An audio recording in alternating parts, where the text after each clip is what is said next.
BNS के बाद और भी बहुत चीजें ऑनलाइन हो गई। पहले क्या था ना कि पुलिस बयान दर्ज करती थी तो बिना आपसे पूछो लो लिख देती थी, लेकिन कहीं कहीं पुलिस गलती कर देती है। अब फर्जी डालेंगे फिर आप ही के ऊपर बीएनएस लगा के आप ही खुले जाएगा, पुलिस अब छेड़छाड़ नहीं कर सकती। और जैसे अपलोड करेंगे बीएनएस पे उसकी वीडियो रिकॉर्डिंग होगी, ई साक्ष्य पे सेव गया, न्यायालय पे गया।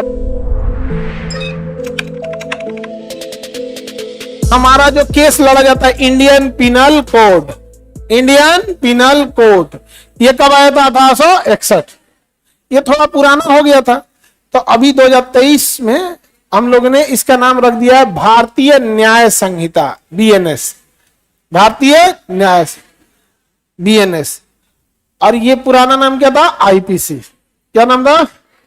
आईपीसी था। चेंज बस उसमें हुआ, जैसे पहले 307 लगता था हत्या की कोशिश, अभी 109 लग जाता है। अभी क्या हो गया? 109। तो आईपीसी में क्या था? 307। अब बीएनएस में क्या है? बीएनएस में 109, बीएनएस में 109।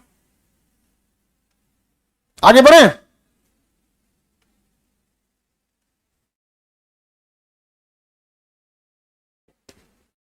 हाँ,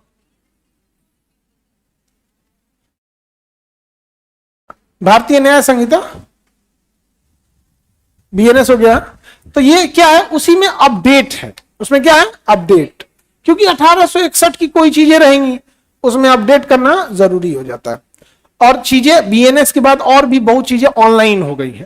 पहले क्या था ना कि पुलिस बयान दर्ज करती थी तो बिना आपसे पूछो लो लिख देती थी।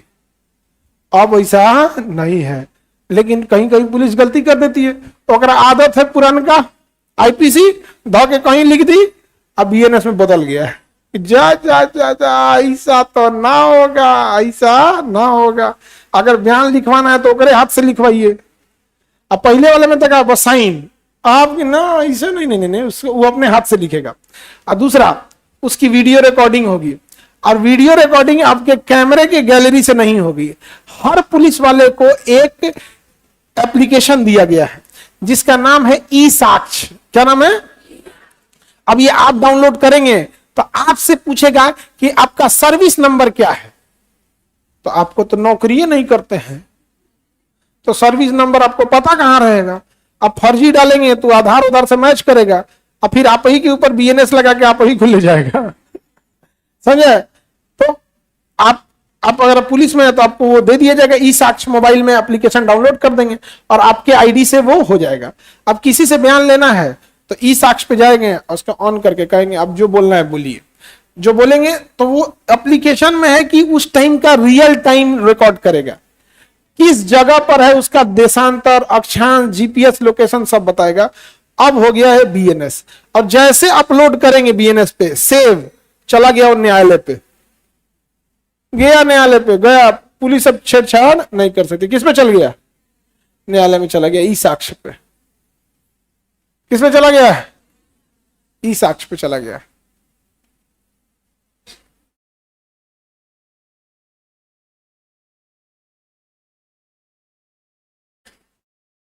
तो आईपीसी किस में बदल गया?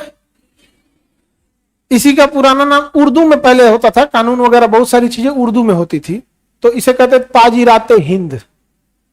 फिल्मों में सुनते होंगे ताजीराते हिंद दफा 302 के तहत आपको मुलजिम करार दिया जाता है, और अदालत इस नतीजे पे पहुंची है कि आपको